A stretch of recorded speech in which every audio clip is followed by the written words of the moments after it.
Now, the new stadium brings in more than just football and concert. It also brings in cash. Millions could be paid for naming rights and sponsorships. Area hotels will bring in tax money, and fans will pay surcharges on tickets. Now, in some cases, the new stadium could also be a benefit for the entire Bay Area. In the meantime, area hotels are thrilled, and smaller shops can't wait for the 2014 season. Many of the local shops and restaurants are already bustling. But the new stadium brings business during off days and non-peak hours. That's additional revenue that they don't currently bring in. Plus, it brings more opportunities. Pedro's restaurant is already planning a 49ers sports bar. Well, we're busy usually during the week because the business is around our business. So on the weekends, we tend to be a little slower.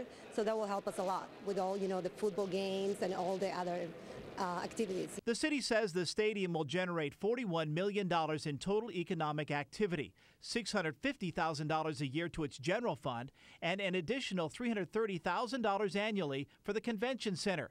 But besides that, it will bring the opportunity for major events, like perhaps hosting a Super Bowl someday. Now, the Bay Area has never really been able to put together a really good bid for the Olympic trials because we don't have the facilities. Now we're going to have the stadium. We have the new Stanford Stadium. We're going to have the Earthquake Stadium that's going to be built on the other side. So we're going to have a number of venues to allow us to do things that we haven't been able to do before. The new stadium will have 100,000 square feet of new convention center space. It's something the city doesn't have to build. It's included in the plan. But additionally, land that the city couldn't give away in the past is now a hot commodity. They were for lease so long that the termites actually ate the for lease sign and it fell down because there was no interest in it.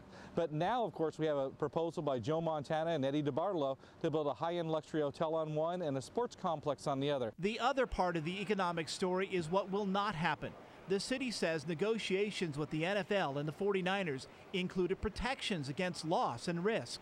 The negotiations and the financing for the stadium is unprecedented in the history of any negotiation between a large stadium project like this and the NFL, NBA, whatever sport you bring up. And there is something else to consider as well. The city says that the stadium will mean jobs. There is a 36% unemployment rate in construction jobs these days. Santa Clara says it's going to add more than 500 full-time construction jobs, and many of those will still be needed after that project is complete.